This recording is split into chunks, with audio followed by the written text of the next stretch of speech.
6 News. Coverage you can count on starts now.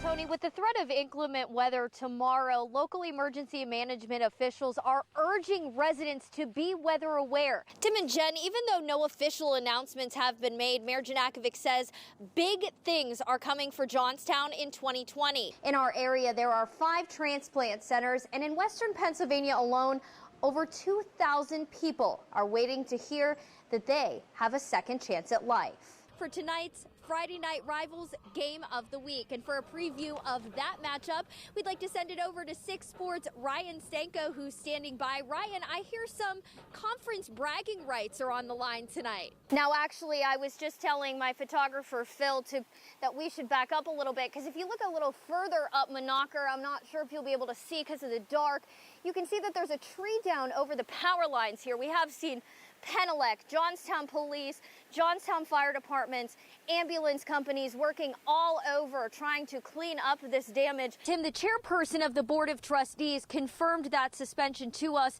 of Penn Highlands Community College President Dr. Walter Asanovich after his response to a Facebook post.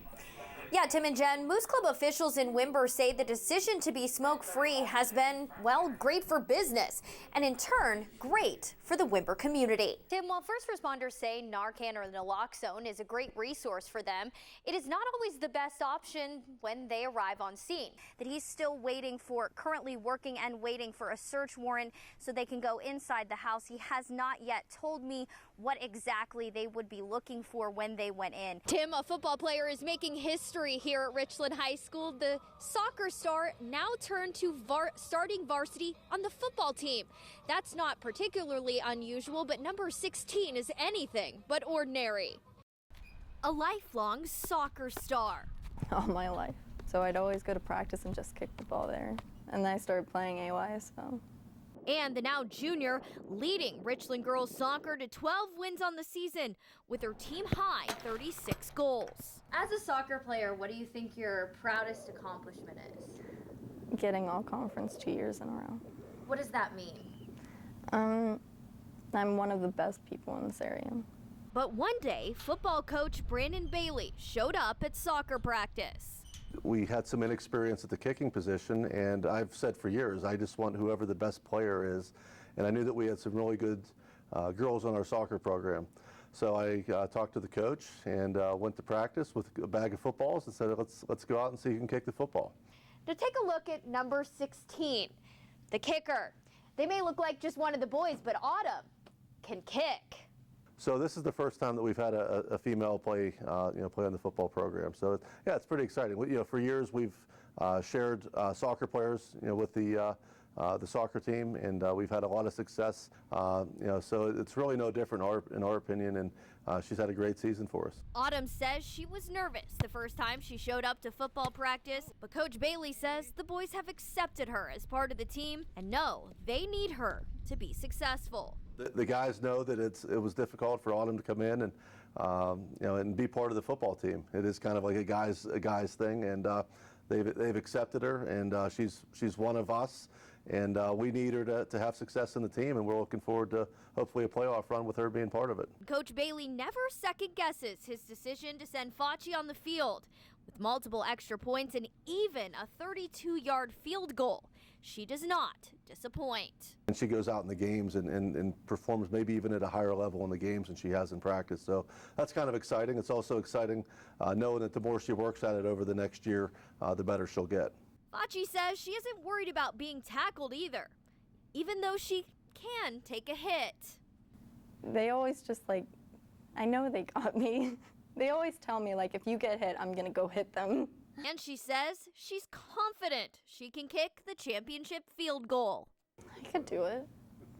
Yeah?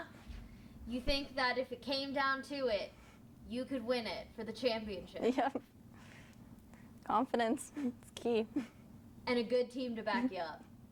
All right, look out, boys. Go. She can throw, too. Oh,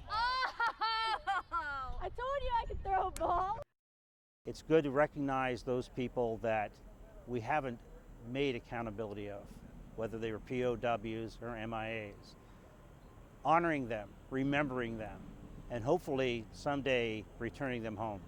A day of remembrance and honor, saluting those in Cambria County and around our region who were prisoners of war or have not yet made it home. Even another ultimate sacrifice, those people who are unaccounted for.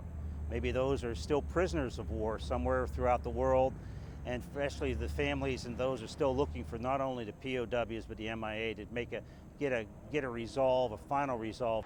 Friday, a service to show there are members of the community standing behind local families in their search for answers.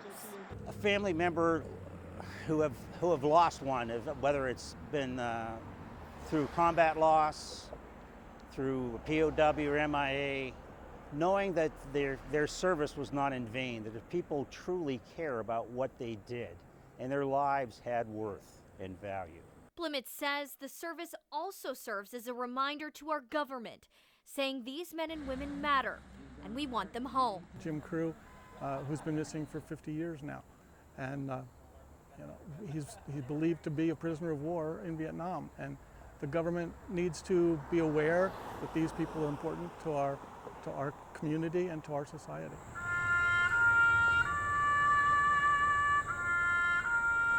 Even though there is a national day to remember our POWs and MIAs, the importance of the community rallying together and supporting activities like this, supporting our veterans, supporting especially those who are POWs and MIAs around the globe. As we said, there are 82,000 from all of the wars that are still missing. communities should always remember.